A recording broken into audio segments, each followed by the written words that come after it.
Artora vous propose 3 minutes d'art. Je suis Ambre Gonnet et aujourd'hui, nous allons découvrir l'histoire et l'architecture d'un des monuments les plus emblématiques de Paris, la basilique du Sacré-Cœur de Montmartre.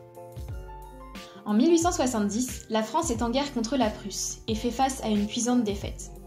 Pour quelques intellectuels de l'époque, comme Alexandre le Gentil, cette défaite a pour cause une punition divine de la France. Pour contrer cette punition, quoi de mieux que d'honorer Dieu en lui construisant une nouvelle église au nom du pays. À l'aide de son beau-frère, Hubert Rohaut de Fleury, il milite auprès de l'Assemblée nationale pour que ce vœu soit émis par la nation tout entière. En 1873, l'Assemblée accepte en déclarant la construction du Sacré-Cœur d'utilité publique et affecte un terrain à la construction de l'église, au sommet de la colline de Montmartre. Pour ériger cet édifice religieux, on organise un concours, remporté par l'architecte Paul Abadie. C'est donc lui qui va commencer à mettre en place le projet, mais il meurt avant d'en voir la fin.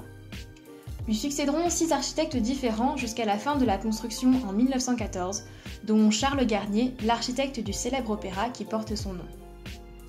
À la fin de la Première Guerre mondiale, le monument est consacré en tant que basilique, devenant un important lieu de pèlerinage. Au niveau architectural, la basilique est représentative du style qui domine le XIXe siècle, l'éclectisme.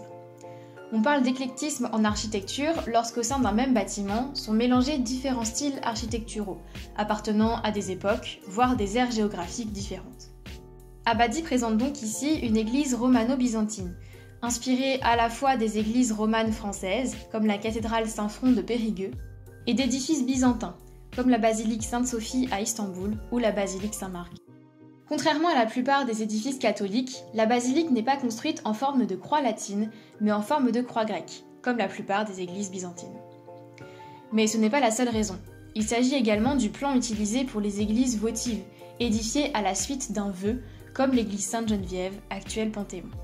À l'intérieur de la basilique, la lumière et les détails architecturaux portent l'attention sur le chœur, lieu des célébrations liturgiques et de l'adoration du Saint-Sacrement.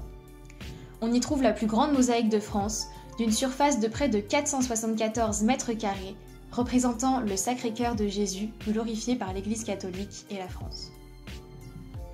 La mosaïque, ainsi que les dômes qui surmontent la basilique, sont caractéristiques de l'architecture religieuse byzantine.